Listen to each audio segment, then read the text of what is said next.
በህይወትና ደግሞ ከዚህ ጋር ተያይዘው ባሉ የሐሳብ ጉዳዮች ላይ ስለ ምርጫ ሳስብ በግሌ አይምሮዬ ላይ የሚመጣው የሰርግ ቤት ቢፌ ነው።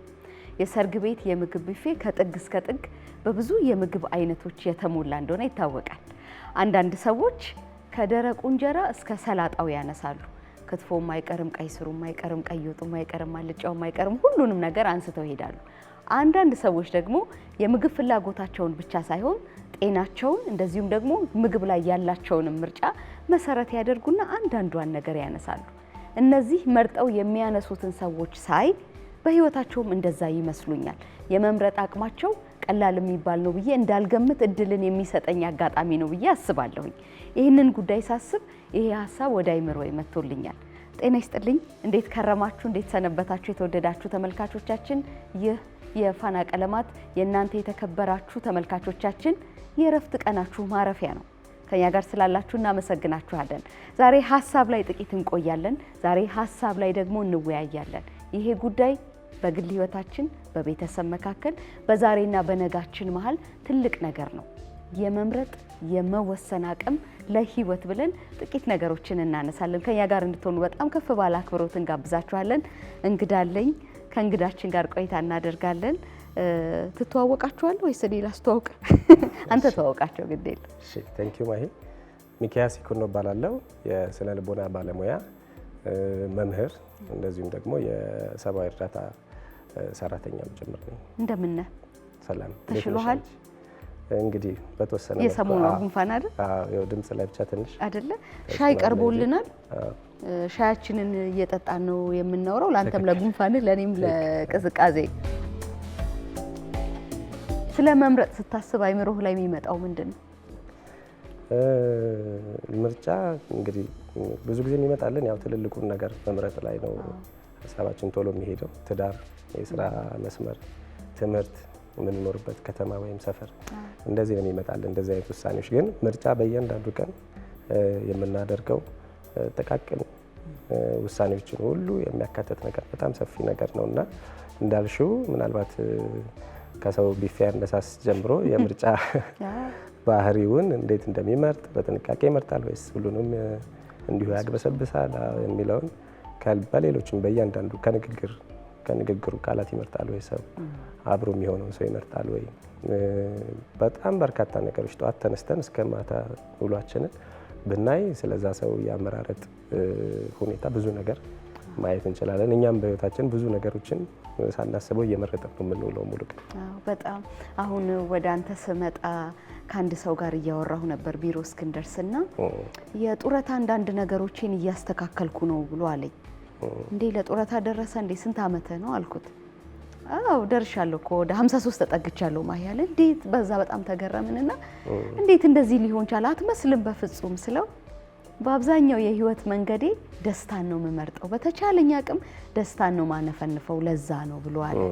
እና ገርሞኛል በጣም። እንደዚህ ያለ ደግሞ ለጤናም ለሰውነትም ለመንፈስም ለስጋም የሚጠቅም ደግሞ የመምረጥ አቅም ያላቸውም ሰዎች አሉ።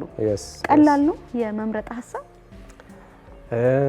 መምረጥ በህይወት ላይ የሚያመጣውን ተጽዕኖ ካየን ቀላል ነው ማለት ይከብዳል።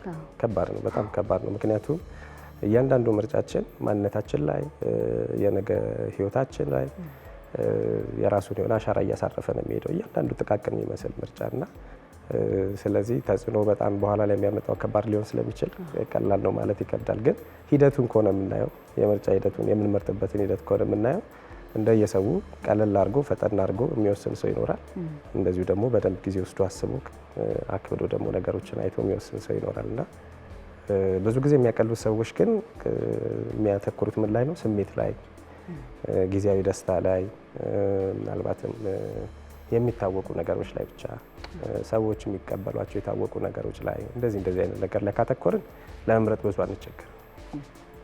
ግን የረጅሙን ጊዜ ካየን የህይወት ግባችንን ካየን ማንነታችንን ካየን ከዛ ጋር የሚስማማ ትርጉም የሚሰጥ ምርጫ መምረጥ ከፈለግን ኦብቪየስሊ ጊዜ ይወስዳል፣ ማሰብ ይፈልጋል፣ ብዙ ነገር ይጠይቃልና ቀላል አይሆንም። ስለዚህ ከህይወት ተጽዕኖ አንጻር ካየነው ሁሌም ምርጫ ከባድ ነው። ከሂደት አንጻር ካየነው ግን ቀላልም ከባድም የሚሆንበት ጊዜ አለ። ካየነው አናስተውልም እንጂ የዛሬው ህይወትና አጋጣሚ የዛሬው መውጣት መውረድ የዛሬው ሀዘንም ደስታ የትናንትና ነው። ስለዚህ የነገም ዛሬ ነው ማለት ነው Yes. አይደለም? ይሄንንም ማንሳት የሚያስፈልግ ይመስለኛል። እያንዳንዱ ዛሬ የሆነው ነገር ትላንት የወሰንነው ውሳኔ፣ ትላንት የመረጥነው ምርጫ ውጤት ነው። ህይወታችን አጠቃላይ የሚያሳየው ትላንት የመረጥናቸው ምርጫዎች ነው። ይሄንን ባይ ዘ ዌይ ብዙ ሰዎች ከሌላ ነገር ጋር ማያያዝ ይፈልጋሉ። ለምሳሌ ሰብ ማለት አስተዳደጋቸውን፣ የሌሎች ሰዎችን ለምሳሌ ወላጆቻቸውን በዚህ ማውቀስ ይፈልጋሉ፣ ወይም ደግሞ ያደጉበትን አካባቢ የነበሩበትን ሁኔታ ይጠቅሳሉ። ብዙ ጊዜ ግን ሰዎች ሁልጊዜም ምርጫ አላቸው። በምንም አይነት ሁኔታ ውስጥ ሆነው ቅድም እንዳልሽው ሰው ምናልባት እኮ ማንም ሰው እንደሚያልፍበት በከፍታም በዝቅታም እያለፈ ሊሆን ይችላል። ያ ሰው ግን መልካሙን ማየት መርጧል አይደለ? ሰላምን መርጧል፣ ደስታን መርጧል። እና እንደዛ ነው ማለት ነው። ስለዚህ የትላንት ምርጫዎቻችን ዛሬያችንን ሰርተዋል፣ የዛሬ ማንነታችንን ሰርተዋል። የዛሬ ምርጫችን ደግሞ ነጋችንን እንደዚሁ እየሰራ ይቀጥላል ማለት ነው። የመምረጥና የመወሰን አቅም ሁለቱ በጣም በህይወት ጠቃሚ ነገር ይመስሉኛል። በጣም ምናልባት በሰውና በሰው መሀልም ልዩነት የሚፈጥሩት በነገርና በነገርም ልዩነት የሚፈጥሩት የመወሰንና የመምረጥ አቅም ነው። እንዲህ ያለው ማንነት እንዴት ያለ ነው?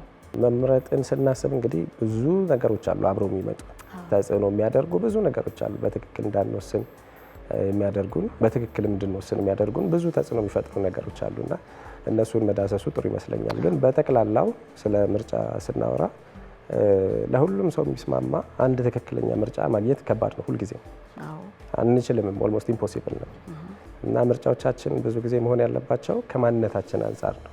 እኔ ካለሁበት ሁኔታ፣ ከማንነቴ፣ ከእሴቶቼ፣ ካሉኝ የህይወት ግቦች አንጻር ለእኔ ትርጉም የሚሰጥ ለእኔ የሚስማማ ትክክለኛው ምርጫ የቱ ነው የሚለውን ነው በየቀኑ ማሰብ ያለብን እንጂ ለሁሉም ሰው የሚስማማ አንድ ጠቅላይ ምርጫ አማራጭ ማግኘት በጣም ከባድ ነው። ግን መካከል አለው አይደለም? ሁልጊዜም አለ። ለብዙ ሰው የሚሆን ነገር አለ። ሰዎች ስለሆንን ጋራ ነገራችን ብዙ ስለሆነ ግን ለእያንዳንዳችን የሚሆነውን መምረጡ ሞር ትርጉም ያለው ያደርገዋል። በኋላ በምንኖረው ህይወትን ጸጸት የሌለው ያደርገዋል ምርጫችንን እና አንዱ ይሄ ነው መሰረታዊው ነገር። ከዛ ውጭ ግን ምን ነገሮች ደግሞ ተጽዕኖ ያደርጋሉ ብለን ስናስብ ስሜት ለምሳሌ በጣም ተጽዕኖ ያደርጋል። ብዙ ጊዜ ሰዎች ከፍርሃት ብቻ ተነስተው የሚወስኗቸው ውሳኔዎች አሉ።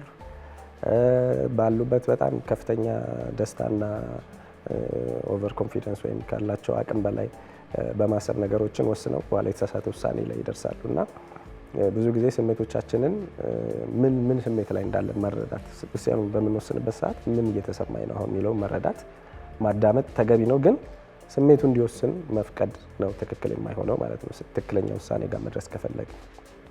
ሌላው አስተዳደግ፣ በስነ ልቦና አንዱ በጣም ትኩረት የሚሰጠው ነገር የልጅነት አስተዳደግ ነው። ልጆች ከወላጅ ጋር በተለይ ከአሳዳጊ ጋር ያላቸው የስሜት ቁርኝት በኋላ ካደጉ በኋላ ውሳኔ ላይ ብቻ ሳይሆን ብዙ ነገሮቻቸው ላይ ተጽዕኖ ያመጣል። ለልጆች ያው ዓለማቸው አሳዳጊያቸው ነው፣ ወላጃቸው ነው እና ከእናታቸው ፍቅር ካላገኙ፣ እንክብካቤ ካላገኙ፣ በራባቸው ሰዓት ምግብ ካልተመገቡ፣ ባለቀሱ ሰዓት ትኩረት ካላገኙ ወይም ዲስኮምፈርት በተሰማቸው ባመማቸው ሰዓት ምቾት ካልሰጠቻቸው እናታቸው በአንድም በሌላ ምክንያት መገኘት ካልቻለች እና ይሄን ካልሰጠቻቸው ወይም እየተገኘች በመሀል ደግሞ የምትጠፋ ከሆነ የሚያድርባቸው ተጽዕኖ አለ፣ ጥሩ ያልሆነ ተጽዕኖ አለ። ማግኘታቸው ደግሞ የሚያመጣው መልካም የሆነ ተጽዕኖ አለ በኋላ ላይ እና መልካም ሲሆን ወይም ይህንን በደንብ ሲያገኙ ከእናትም ከአባት ሲያገኙ ብዙ ጊዜ የሚሆነው ምንድን ነው? ሰዎችን ማመን ይችላሉ፣ ሁኔታዎችን መወጣት ይችላለሁ የሚል እምነት ራሳቸው ላይ ያሳድራሉ። ስለዚህ የሚወስኗቸው ውሳኔዎች ማህበራዊ ህይወት ላይ ቢሆን፣ ስራ ላይ ቢሆን፣ ሌሎች ነገሮች ላይ እዚህ ላይ ተመርኩዘው ስለሚወስኑ መልካም የሆኑ ትክክለኛውን ውሳኔዎችን የመወሰን እድላቸው ከፍተኛ ይሆናል። እንደዚሁ ደግሞ ይሄ አታችመንት ቲዮሪ ነው የሚባለው በስነ ልቦናና ያላቸው ቁርኝት ደግሞ ጥሩ ካልነበረ፣ ለምሳሌ አንዳንድ ሰዎች በልጅነታቸው በጣም በሚያምኑት ሰው ጥቃት ይደርስባቸዋል። የቅርብ በሆነ ሰው፣ በቤተሰብ በዘመድ ጥቃት ይደርስባቸዋል እና በኋላ ሲያድጉ ያ ምን ያመጣል? ያ በጣም ያመኑት ይጠብቀኛል ብለው ምናልባት ያሰቡት የሚያስፈልገኝ ያቀርብልኛል ብለው ያሰቡት ሰው ስላጠቃቸውና በልጅነታቸው ያ ስለተቀረጸ ካደጉ በኋላ ሰውን ማመን ይከብዳቸዋል። ስለዚህ ጥሩ የቡድን ሰራተኛ መሆን ይከብዳቸዋል። ለውሳኔዎቻቸው ኃላፊነት መውሰድ ይከብዳቸዋል። ኮሚትመንት ውስጥ መግባት፣ አሁን ለትዳር ሲዘጋጁ መወሰን ይከብዳቸዋል እንደዚህ አይነት ሰዎች እና እንደዚህ እያለን መሄድ እንችላለን። በልጅነቱ ላጠፋው ጥፋት ሁሉ በደንብ የሚገረፍ የነበረ ልጅ ከሆነ ካደገም በኋላ ለእያንዳንዱ ስህተቱ ከባድ ኮንሲኩዌንስ የሚጠብቀው ስለሚመስለው ውሳኔን የመሸሽ ላለመወሰን የመጣር ማዘግየት እንደዚህ ይኖራል። ይሄ እንግዲህ በእያንዳንዳችን ህይወት ውስጥ ልናየው የምንችለው ነገር ነው። በደንብ ብናየው አመራር ላይ ተቀምጠን ቤተሰብ እየመራን ድርጅት እየመራን ስራ እየሰራን ግን ለመወሰን የምንቸገር ሰዎች ወደ ኋላ ሄዶ ልጅነታችንን ማየት መፈታት የሚችል ነው፣ መስተካከል የሚችል ነው። ግን እሱ አንዱ ተጽዕኖ የሚያመጣ ነገር ነው። ሌላው ስለ ራስ በቂ ግንዛቤ አለመኖር ጥንካሬና ድክመትን ሊሆን ይችላል። ሰልፍ አዌርነስ የምንለው ማለት ነው። ሰልፍ ፐርሴፕሽን ወይም ሰልፍ አዌርነስ የምንለው በቂ ግንዛቤ የሌለው ሰው ቅድም እንዳልነው ምርጫችንን ትክክልም የሚያደርገውም የማያደርገውም ከኛ ማንነት ስለሆነ የምንነሳው ስንመርጥ ከኛ እሴት ስለሆነ ከኛ እምነት ከኛ የህይወት ግብ አንጻር ስለሆነ የምንወስነው የሆነ ሰው ስላደረገው ለእኛ ትክክል ላይሆን ይችላል ያ ነገር። የሆነ ሰው ስለመረጠው ለእኛ ትክክለኛ ምርጫ ላይሆን ይችላል ያ ነገር እና ማንነቱን የሚያውቅ ሰው ትክክለኛ ምርጫ የመምረጥ እድሉ በጣም ከፍተኛ ነው። የመጨረሻው ደግሞ ምክንያታዊ ነን ብለን አስበን ራሱ በስነ ልቦና ምን የሚባል ነገር አለ? ኮግኒቲቭ ባያዝ የሚባል ነገር አለ። ምክንያታዊነታችን የጠራ እንዳይሆን የሚያደርጉን ተፈጥሯዊ ነገሮች አሉ። አስተሳሰባችን ብዥታውን የሚያመጣ ፎጊ የሚያደርጉብን ደመና ብለርድ እንዲሆን የሚያደርጉብን እይታችን ነገሮች አሉ። ይሄ ብዙ ጊዜ ከስሜታችን ጋር ይያያዛል፣ ከአመለካከታችን ጋር ከእምነታችን ጋር ይያያዛል። ለምሳሌ አንዲት ልጅ ወዶ ጓደኞቹ ጋር ሄዶ ሲያወራ በእርግጠኝነት ሰው ነች፣ መልካም ነገሮችም ይኖራታል፣ ደክመትም ይኖራታል። ግን በእርግጠኝነት በወደዳት ሰዓት ገና አፍላ ፍቅር ላይ ባለበት ሰዓት የሚያወራው ስለ መልካም ነገሮቿ ብቻ ነው። አቤት ትህትና፣ አቤት እንደዚህ ሁሉን መልካም ይሆናል። ምናልባት ጸቡ ላይ ነው ችግሩ የሚገለጠው። ጠይቆ ፍላጎት ባታሳየው ወይም ግንኙነት ተጀምሮ የሆነ ሰዓት ቢጣሉ ለነዛ ጓደኞች ስለዛች ተመሳሳይ ሴት የሚናገረው ነገር በዛ ሰዓት ደግሞ ድክመቷን ብቻ እየመረጠ ሊሆን ይችላል። የሰው ሀሳብ አትሰማም፣ አትቀበልም፣ አትታዘዝም፣ ፍቅር መስጠት አትችልም፣ ብዙ ነገር ሊባል ይችላል። ያኔ ደግሞ ድክመቷ ብቻ ተመርጦ ይታያል። ይሄ ኮንፊርሜሽን ባያዝ ይባላል። ከእምነታችን ጋር ወይ በዛ ሰዓት ካለን አመለካከታችን ጋር የሚሄዱ ማስረጃዎችን ብቻ እየመረጠ አእምሯችን ይሰበስባል፣ ማስረጃዎችን ይሰበስብልናል ማለት ነው። እና እሱ ማስረጃ ብቻ ይዞ የሚወስን ሰው በዛን ሰዓት የሚወስነው የተሳሳተ ውሳኔ ነው የሚሆነው። እና ባያዞችን ማስወገድ ሚዲያ ላይ ብዙ ጊዜ ይሄን ትጠቀሙታላችሁ። አሁን ስለ ልቦና የሚያውቅ ሰው ብቻ ነው ይሄን የሚረዳው። ማስታወቂያዎች ሲሰሩ በብዙ ሰዎች ዘንድ በአጭር ጊዜ ውስጥ ተቀባይነት ያገኘ ይባላል። አሁን በሶሻል ፕሩፍ ባያዝ ወይም ፋላሲ ይባላል። ብዙ ሰዎች ስለተቀበሉት ትክክል ነው ማለት አይደለም። ወይም የሆነ ታዋቂ ሰው ስለሚጠቀሙ ያን ፕሮዳክት ጥሩ ፕሮዳክት ነው ማለት ላይሆን ይችላል። ከሌሎች ፕሮዳክቶች አንጻር የሚሰጠው አገልግሎት ታይቶ ነው መመዘን ያለበት። እነዚህ ትንሽ እይታችንን ስለሚጋርዱ ስክነት ይፈልጋል። የጭንቅላት መምረጥና መወሰን የአይምሮና የልብ ስክነት ይፈልጋል። በደንብ ጊዜ ወስዶ የልጅነት ተጽዕኖ ካለ ማየት እኔ ላይ እንዴት ነው ያለፍኩት፣ እኔ አሁን ያም እንዴት እያደረገኝ ነው ህይወቴ ላይ መወሰናቸው ውሳኔዎች ላይ ስሜት መቆጣጠር ላይ ይሄ ኢሞሽናል ኢንተለጀንስ የምንለው የስሜት ብልሃት የሚባለው አሁን በጣም ትኩረት እያገኘ ያለ ነገር ነው በስነ ልቦናው። ከእውቀት ባሻገር ሰዎች ስሜትንም በደንብ መረዳት የሚችሉ መሆን አለባቸው ይላል። የሰዎችን የራሳችንን ስሜት መረዳት ማኔጅ ማድረግ እዚህ ስሜት ውስጥ ስለሆንኩኝ አሁን ባልወሰን ይሻላል ብሎ ማቆየት ሊሆን ይችላል። ወይም ደግሞ ከዚህ ስሜት አንጻር ነው እንዲመወሰን እየፈለግኩ ያለሁት ስለዚህ ትክክለኛው ወደዚህ ነው ሊሆን የሚችለው ብሎ ከስሜቱ በተቃራኒ መወሰንም ሊሆን ይችላል። እንደዚህ አይነት ቅድም ያልኳቸው አይነት ኮግኒቲቭ ባያዞች እንዳይጋርዱን፣ እንዳያሳስቱን እሱንም ደግሞ ቆም ብሎ ብዙ ናቸው ባይዘው ከ99 በላይ ናቸው ኮግኒቲቭ ባያዝ የሚባሉት። እንዲህ አይነት ሰው በጣም ውስብስብ ነገር እኮ ነው በጣም እና ይመስለኛል። በጣም ቁጭ ብሎ ይሄን ሁሉ አስቦ ከተለያዩ አንግል አይቶ አማራጮችን አይቶ ከኔ ህይወት ግብ ጋር የሚሄደው ትክክለኛ ውሳኔ የትኛው ነው? ዛሬ ጧት ተኝቼ ማርፈዴ ነው ወይስ ተነስቼ ጂም መሄዴ ነው የሚለው ለመወሰን እንግዲህ ብዙ ነገሮች ማሰብ ይፈልጋል ማለት ነው። እንዲሁ ስናወራው የሆነ አትፈላሰፍ ወደሚያስብል መንገድ ይወስዳል። ህይወት ምርጫ ነው ብለን ስንል ነገር ምርጫ ነው ብለን ስንል ግን ደግሞ ነው አሁን እኔ እናንተ እያወራ ነው እንዳለ ነው በስክነት በጣም በእርጋታ ካሰብነው በጣም ብዙ ነገር ምርጫ ነው እና የመምረጥና የመወሰን አቅም እውቀት ብቻ ሳይሆን ጥበብም የሚፈልግ ይመስላል። ዊዝደም የሚባለው ማለት ነው። የዚህ ጥበብ መገኛው እንዴት ያለ ነው? እንግዲህ በዋነኝነት ስክነት ውስጥ ነው፣ እርጋታ ውስጥ ነው፣ ማስተዋል ውስጥ ነው። እውነት ነው። በዋነኝነት እንግዲህ እኔም አሁን በዚህ ልል የምችለው በዋነኝነት መሰረቱ ራስን ማወቅ ነው ብዬ ነው የምገምተው ወይም የማስበው። ራስን ማወቅ በጣም ወሳኝ ነው። በጣም ወሳኝ ነው። አንድ አትሌት መሆን ወርልድ ክላስ አትሌት መሆን የፈለገ ሰው በየቀኑ የሚያደርጋቸው ነገሮች፣ የሚወስናቸው ውሳኔዎች ምን ያህል ሰዓት ፕራክቲስ ላይ ማሳለፍ አለበት፣ ምን አይነት ምግብ መመገብ አለበት፣ ምን አይነት ሰዎች ጋር ማሳለፍ አለበት የሚል በጣም በርካታ ምን ያህል እረፍት ማረፍ አለበት የሚለውን ለመወሰን መጀመሪያ ራሱን ማየት ነው ያለበት። እውነተኛ አቅሙ አለኝ ወይ እንደ አትሌት ለመሆን መጀመሪያ ያለበት እድሜ ማተር ያደርጋል አይደል? ፊዚካል ፊትነስ ይጠይቃል፣ ያለበት ሁኔታ ይወስነዋል። እዚህ ያለውን ነገር መረዳት፣ ከዛ ደግሞ የህይወት ግባችንን መለየት፣ መሆን የምንፈልገው መለየት። ብዙዎቹ የምንወስናቸው ውሳኔዎች ተያይዘው ተደጋግፈው እዛ ጋር የሚያደርሱን እንዲሆኑ ማለት ነው።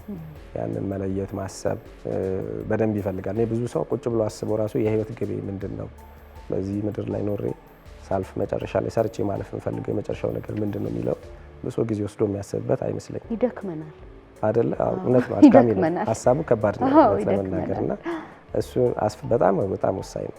በእኛ እድሜ በተለይ ሲደርስ ሰው ጉልምስና ላይ ሲደርስ ፉል አደልት ሲሆን ሙሉ ሰው ሲሆን ይሄንን በቃ አስበው ጨርሶ ማድረግ የሚፈልገው ማወቅ ያለበት ጊዜ ነው። ይሄ ስለ ልቦናም እና ዝም ብለን ኖረን የምናልፍ ሰዎች መሆን የለብንም። ራስን ማወቅ በጣም ወሳኝ ነው። አንዳንድ ድርጅቶች ለመቅጠር ራሱ ፐርሶናሊቲ እና ጆብ ማች ይሰራሉ እና እንደዚህ የፐርሶናሊቲ ቴስት ይሰጣል። አሁን ኦንላይን ፍሪ ብዙ ፐርሶናሊቲ ቴስቶች አሉ። እንደዛ ወስዶ ማወቅ ይቻላል። ከሰዎች ጋር በመማከር የሚያውቁን ሰዎች፣ ያሳደጉን ቤተሰቦቻችን፣ ዘመዶቻችን፣ ጓደኞቻችን በማማከር ምን አይነት ሰው ነኝ ብንላቸው ብዙ ነገር ይነግሩናል። የራሳችን ደግሞ እይታ አለ። አንድ አይነት አይደለም። ብዙ ጊዜ ባይዘው ሰዎች እኛን የሚያዩበት መንገድና እኛ ራሳችንን የምናይበት መንገድ ሊለያይ ይችላል። ስለዚህ ራስን ማወቅ በጣም ወሳኙና የመጀመሪያው ነገር፣ የህይወት ግብን መለየት በጣም ወሳኙ ነገር። ከዛ በኋላ የምንወስናቸው ጥቃቅን ነገሮች ቀላል ነው የሚሆኑት። ከዛ አንጻር ስለሚቃኙ ቀላል ነው የሚሆነው። ራስን በማወቅ ውስጥ እሴትም አለ። ለምሳሌ አንዳንድ ሰው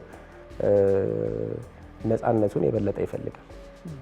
ከደህንነት ይልቅ ከሴፍቲ ይልቅ ነፃነት የሚያሳስበው ሰው አለ። ስለዚህ ሪስኮችን ወስዶ በአጭር ጊዜ የጊዜ ነፃነቱን ሊሆን ይችላል፣ የገንዘብ ነፃነቱን የሚያገኝበትን መንገዶች ፈልጎ ሊያገኝ ይችላል። ያን ለማድረግ ግን ብዙ ሪስኮች መውሰድ ሊኖርበት ይችላል አይደለ? አንዳንድ ሰው ደግሞ ከነፃነቱ ይልቅ ደህንነቱ የሚያሳስበው ሰው አለ። እንደዛ አይነት ሰው ያው እንደ አብዛኞቻችን የሆነ ስራ አግኝቶ የሆነ ቋሚ ደሞዝ ይዞ ቤተሰብ እያስተዳደረ ይኖራል ማለት ነው። ስለዚህ እሴቶቻችን እነዚህ እሴት ነው የሚባሉት እና ውስጣችን ያሉት እሴቶቻችን ምንድን ነው የምር የምፈልገው የሚለውን መረዳት፣ ብዙ ጊዜ ወደ ውስጥ ማየት በጣም ጥሩ ነው እና መነሻው እሱ ይመስለኛል። የጥበቡ መነሻ ያለው እዛ ጋር ነው። የእያንዳንዱ ሰው መንገድም የተለያየ የሚያደርገው፣ ምርጫም የተለያየ የሚያደርገው ከማንነታችን ስለምንነሳ ነው፣ ከራሳችን ስለምንነሳ ነው። የተለያየን ስለሆነ በብዙ ነገር ያንን ይዘን ከተነሳን ውሳኔዎቹን መወሰኑ ወይም መምረጡ ብዙ ከባድ አይሆንም ብዬ አስባለሁ። በጣም ቆንጆ።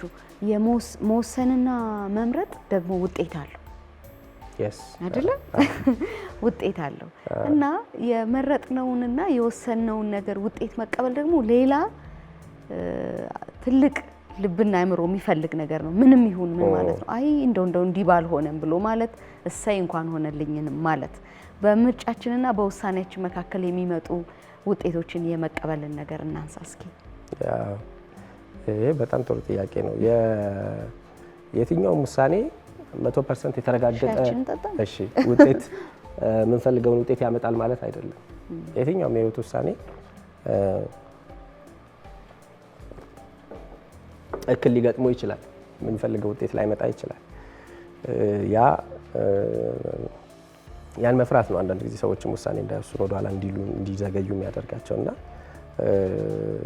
ውጤቱ ከመጣ በኋላ ግን መወሰን ያለብንን ወስነን መርጠን ውጤቱ ከመጣ በኋላ ውጤቱን መቀበል የሁሉም ሰው ኃላፊነት ነው የሚሆነው።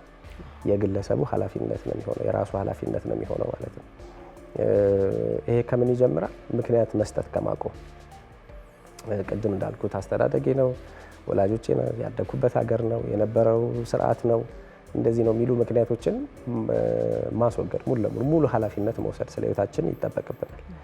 ያ ምን ያደርገናል? ከጥፋት እንኳን ጠፍቶ ቢሆን የተሳሳተ ስህተት እንኳን ተሳስተን ቢሆን ከስህተቱ ተምረን ለነገ ደግሞ የተሻሉ ውሳኔዎችን የምንወስን የተሻሉ ምርጫዎችን የምንመርጥ ሰዎች እንድንሆን ይረዳናል። ብሌሙን ግን ሌሎች ሰዎች ላይ ካደረግን ምክንያት ከደረደርን ሌሎችን ነገሮች ምክንያት ካደረግን ግን የመማር እድልም አናገኝም። ነገም ተመልሰን የነዛን ስህተቶች የምንደጋግም ሰዎች እንሆናለን እና ምርጫ መምረጥ አንድ ነገር ነው። ሲመርጡ በደንብ አስቦ በሰከነ አእምሮ መምረጥ ጥሩ ነው። ከዛ የሚመጣውን ውጤት ደግሞ ሙሉ በሙሉ እንዲህ ትንሽ የምንወስዳትም 1% መኖር የለባትም ለሌላ የምንሰጥ ሙሉ በሙሉ ኃላፊነቱን ወስዶ ምን ባደርግ የተሻለ ይሆን ነበር የሚለውን አስቦ ከዛ ተምሮ መቀጠሉ ነው የተሻለ የሚሆነው ማለት ነው። እንደው የመጨረሻ አንድ ጨዋታ እንደው ዝም ብለን ብንኖርስ ባንመርጥም ባንወስንም የመሸ እየነጋ ብንኖርስ? እሱ ጥሩ ነበረ። የሚቻል ቢሆን ጥሩ ነበረ። የሚቻል ቢሆን ጥሩ ነበረ። ደሞም ለማድረግ የሚሞክሩ ሰዎችም አሉ በህይወታችን በዙሪያችን። እኛም አንዳንዴ ሞክረን ነው ሊሆን ይችላል። አንዳንድ ውሳኔዎች ትልልቅ ሲሆኑብን ውጤቱ የሚያስፈራ ሲሆንብን በሆነ ነገር ሸውደን ለማለፍ እንሞክር ይሆናል እና እውነታው ግን አለመወሰን በራሱ ውሳኔ ነው። አለመምረጥ በራሱ ምርጫ ነው። ለማግባት ጮኛ ይዞ ግን ለማግባት መወሰን ያቃተው ፈራተባ እያለ ያለ ወጣት በዛን ሰዓት ላለማግባት እየወሰነ ነው። ለማግባት ባለመወሰኑ ላለማግባት በጊዜያዊነት ቢያንስ ወስኗል። ስለዚህ አለመወሰን በራሱ ውሳኔ ነው። የስራ ዘርፉን ለመምረጥ ተቸግሮ ጊዜ እየወሰደ ያለ ልጅ በዛን ሰዓት ግልጽ የሆነ የስራ ዘርፍ የሌለው ሰው ለመሆን ወስኗል። በዛ ሰዓት አትሊስት ለአጭር ጊዜ ማለት ነው። ስለዚህ አለመወሰን በራሱ ውሳኔ ነው። አለመምረጥ በራሱ ምርጫ ነው። እንዲያውም አደገኛ ነው እሱ። በእኔ እይታ አደገኛ የሚሆነው እሱ ነው። መርጠን የሚመጣውን ውጤት ተቀብሎ ማስተካከያ ማድረግ ይሻላል። አንዳንድ ጊዜ ሳንመርጥ እያመነታን በጣም ጊዜ በመውሰድ ነገሮች በራሳቸው እንዲወስኑልን ከምናደርግ። ምክንያቱም ህይወት ቆሞ አይጠብቅም። ማንንም ሰው ቆሞ አይጠብቅም። ጊዜ ቆሞ አይጠብቅም። በእያንዳንዱ ቀን በእያንዳንዱ ሰዓት አካላዊ አእምሮአዊ ሁኔታችን ዙሪያችን እየተቀየረ ነው። ብንፈልግም ባንፈልግም ቢቻል የዛ የለውጥ ሂደት አካል ሆነን ለመቆጣጠር እኛ ወደምንፈልገው አቅጣጫ ለመምራት መሞከሩ ይሻላል። ኢንቴንሽናል ሆኖ በመምረጥ ኢንቴንሽናል ሆኖ በመወሰን እኛ ወደምንፈልገው አቅጣጫ ለውጡን መምራት ይሻላል እንጂ ባለመወሰንና በማፈግፈግ የምናመጣው ነገር የለም። እኛ ባንወስንም ህይወት ይወስንልን እና የሚወስኑልን ሰዎችም ይኖራሉ። ያላገባም ያለው ልጅ አሁን ያልኩሽ ቅድም እሱ አሁን የሆነ ጊዜ ላይ ወይ በጓደኛ ግፊት ወይ በቤተሰብ ጫና ምናልባት ሌላ ሰው መርጦለት ሁሉ ሊያገባ ይችላል እና በጊዜው ይከፋል ደግሞ በእሱ ነው ደስም አይልም። በቃ ሙሉ ኃላፊነት ማትወስጅበት ይሆናልና ጸጸቱም የተለያየ ነው። የሁለቱ ጸጸት አስበሽ በደንብ በዛን ሰዓት ባለሽ መረጃ በገባሽ መጠን ትክክለኛ ውሳኔ ነው ብለሽ የወሰንሽው ውሳኔ ቢሳሳት እንኳን የምትፈልጊው ውጤት ባይመጣ እንኳን ኃላፊነቱን መውሰድ ብዙ አይከብድም። ጸጸቱን ብዙ ከባድ የኢሞሽናል ፔኑ ብዙ ከባድ አይደለም። ግን ሳትወስኝ ቀርተሽ ሊሆን የሚችል ነገር ሳይሆን ሲቀር እሱ እድሜ ልክ ነው የሚጸጽት። ብዙ ጊዜ ወደ ኋላ እየተመለስን የምንጸጸትባቸው ጉዳዮች እንዲህ አይነት ጉዳዮች ናቸውና ፔኑም ከባድ ነው። ኢሞሽናል ፔኑም ከፍ ያለ ነው ከዛኛው። በጣም መጪው ሳምንት መልካሙን የምትመርጥበትና የምትወስንበት እንዲሆንልህ እመኝልሃለሁ። ቴንክ ዩ። ለኔም እንደዛ። አዎ ላንቺም እንደዛው፣ ለተመልካቾች አድማጮቻችንም እንደዚሁ በሰከነ አእምሮ ጥሩ የሆኑ ነገሮችን እየመረጡ ህይወታቸውን ወደሚፈልጉበት አቅጣጫ የሚመሩበት እንዲሆን እመኛለሁ። በጣም ቆንጆ ቆይታ ነው ያደረግን። ቴንክ ዩ። አመሰግናለሁ። እኔም አመሰግናለሁ። ፋና ቀለማት ይቀጥላል። በያላችሁበት መልካም የእረፍት ቀን ይሆንላችሁ። እናመሰግናለን።